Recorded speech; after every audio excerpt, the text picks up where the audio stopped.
All right, this is a lecture I want you guys to just look at before we start reading Frankenstein today.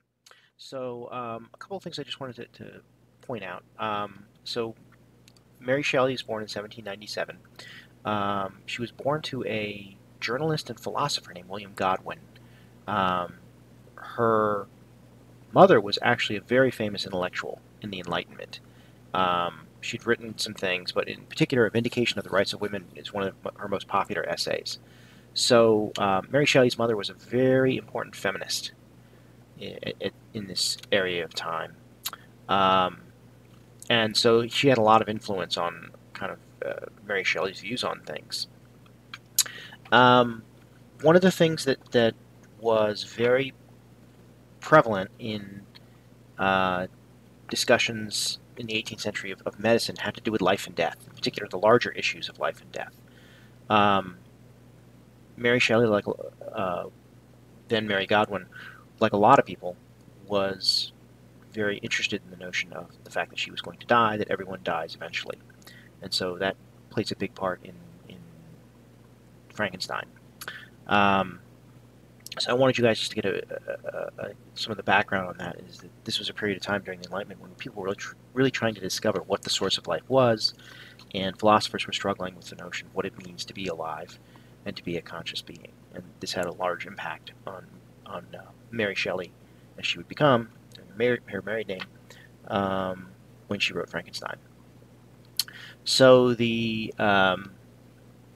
among other things, she was also very, very educated, which was unusual, not entirely unusual, but not particularly common during her time. This is a period of time when people thought educating women was not a widespread belief. Not everyone agreed that it ought to be done, and but um, Mary Godwin's father was one of the exceptions, um, which makes sense. That having married Mary's mother, who was a big feminist, um,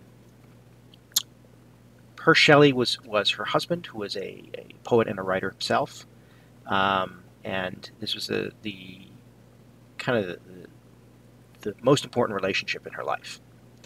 Um,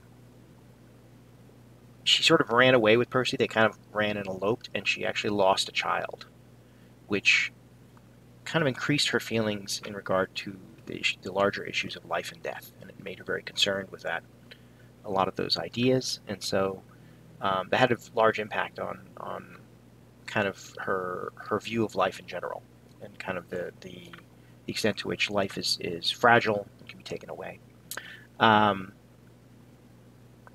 in the preface, which you guys will look at, but I don't know that you're going to get a chance to read it today, um, they had a group of people sitting around talking about it, right? And we talked about this. And by the way, this document that I'm talking about, I'm going to give it to the facilitator of the class, so you guys will have access to it if you ever want to see it.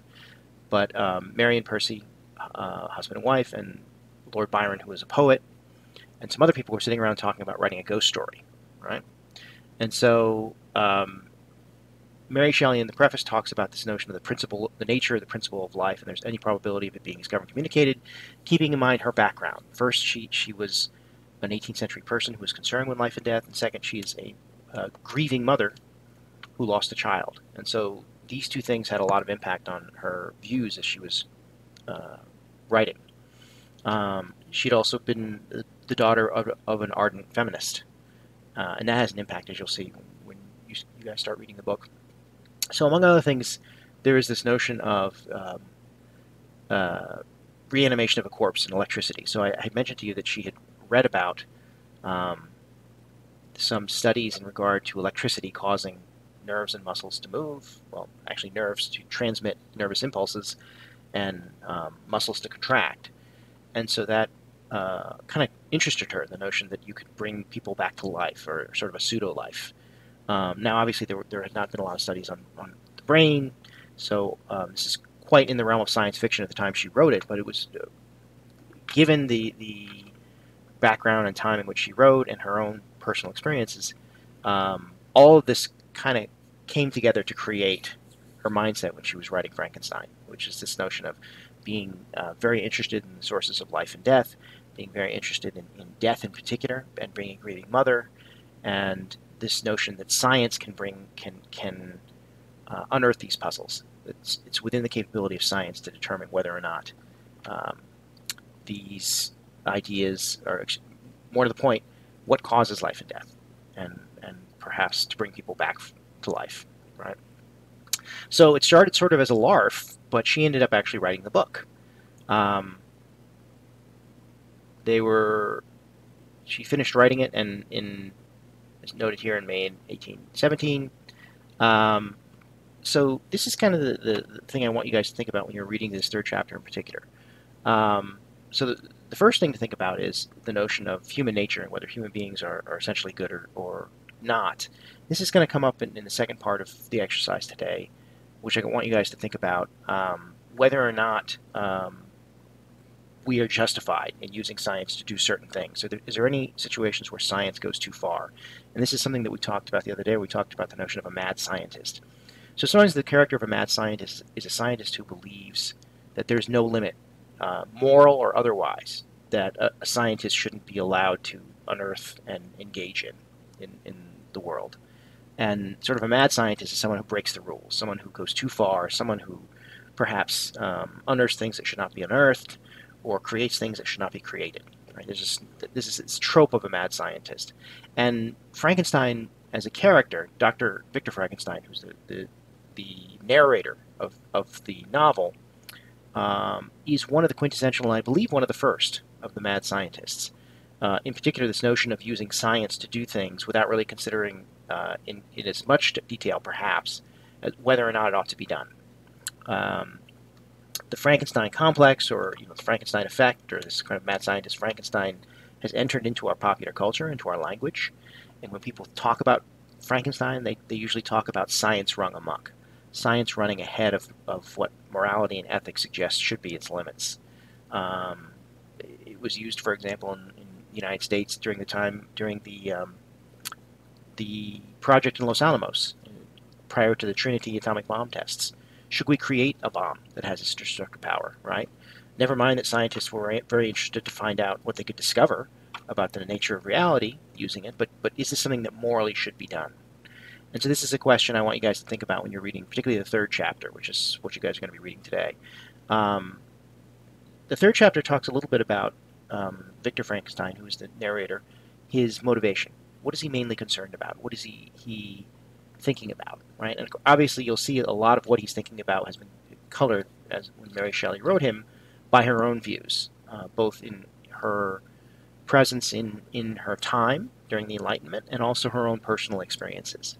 So this is the sort of thing to think about, right? There are a lot of questions that are associated with this, but the one I want you to think about today has to do with that kind of morality and that mad scientist thing that we talked about, okay? I'll just mention the modern Prometheus thing, just so you guys know about this. A modern Prometheus is actually the subtitle of Frankenstein, which isn't often, well, maybe often is the wrong word, but sometimes is not remembered. People sometimes remember purely the name Frankenstein, partly because a lot of the movies that were made later based on the novel only had the word Frankenstein in it. But the modern Prometheus refers to a Greek myth, wherein Prometheus is sort of an interesting figure, right? He tried to steal fire from the gods and share it with humans, and so Prometheus is seen as this character who has kind of this Greek notion of hubris, which is arrogance, the belief that he knows better than the universe and the gods. Now, modern writers have sometimes noted Prometheus to be something of a hero in the sense that he wanted good things for humankind and didn't want the gods to be able to keep good things for themselves, like fire. But in the Greek myth, he was punished for it, right? That you shouldn't go beyond your station, you shouldn't do things beyond your moral and intellectual capabilities, and that you are not your own god. You can't worship yourself, so to speak, which a lot of writers in the Enlightenment were kind of accused of being of worshiping, rather than God, worshiping man and science and this idea.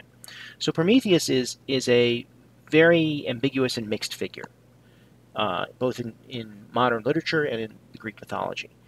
One could see him as a hero, as a champion for humankind. One could also see him as someone who reached too far So it sort of depends a lot.